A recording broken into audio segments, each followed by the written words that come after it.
ഇതിലിപ്പോൾ എൻ്റെ അമ്മച്ചി തന്നെ എന്താ കുളത്തിൽ നിന്ന് വെള്ളം കോരിക്കൊണ്ട് വരുന്ന വഴിക്ക് അമ്മച്ചിക്ക് വേദന വന്നു.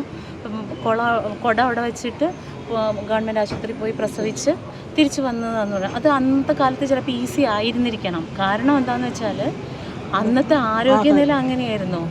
നമുക്ക് അന്ന് വണ്ടിയുണ്ടോ, മുറ്റം അടിക്കാൻ ആരെങ്കിലും ഉണ്ടോ, അമ്മിക്കല്ലിൽ മിക്സി ഉണ്ടോ, ഒരു സംവിധാനമില്ല. എല്ലാം മാനുവലായിട്ട് ചെയ്തുകൊണ്ടിരുന്ന സ്ത്രീകളുടെ മസ്കുലിൻ കപ്പാസിറ്റിയൊക്കെ അതേപോലെ കൂടിയിട്ടുണ്ടായിരുന്നിരിക്കണം. അതുപോലെയല്ല ഇന്നത്തെ സാഹചര്യം. ഇന്ന് ജനിച്ച് വീഴുമ്പം മുതൽ നമ്മൾ ഓരോ മിഷനിലാണ്. നമുക്ക് ഒന്നിനുള്ള ആരോഗ്യമില്ല.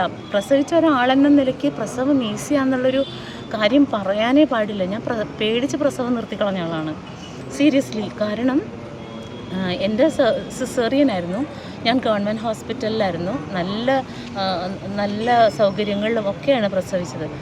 പക്ഷേ ഈ പ്രസവം കഴിഞ്ഞിട്ട് നമ്മുടെ സിസേറിയൻ കഴിയുമ്പോൾ ഉള്ള വേദനയില്ലേ, ആ വേദന എൻ്റെ ജീവിതത്തിൽ സത്യം പറഞ്ഞാൽ പ്രസവിച്ച് കഴിയുമ്പോൾ ഇത് മറക്കുമെന്ന് പറയും. എനിക്ക് ഇപ്പോഴും ആ വേദനയുണ്ട്. എനിക്ക് ശ്വാസം വിടാൻ പറ്റുന്നുണ്ടായിരുന്നില്ല. ഞാൻ ഇങ്ങനെയാണ് ശ്വാസം വിട്ടുകൊണ്ടിരുന്നത്. പിറ്റേ ദിവസം ഡോക്ടർ വന്ന് നടത്തിക്കും നമ്മളെ.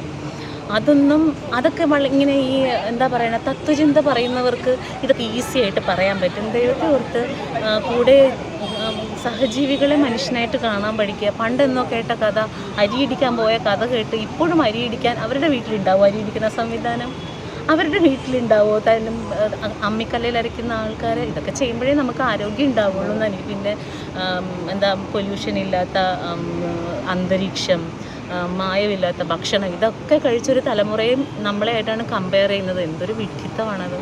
അത്രയും മാത്രമേ പറയാനുള്ളൂ. അപ്പം ശരി.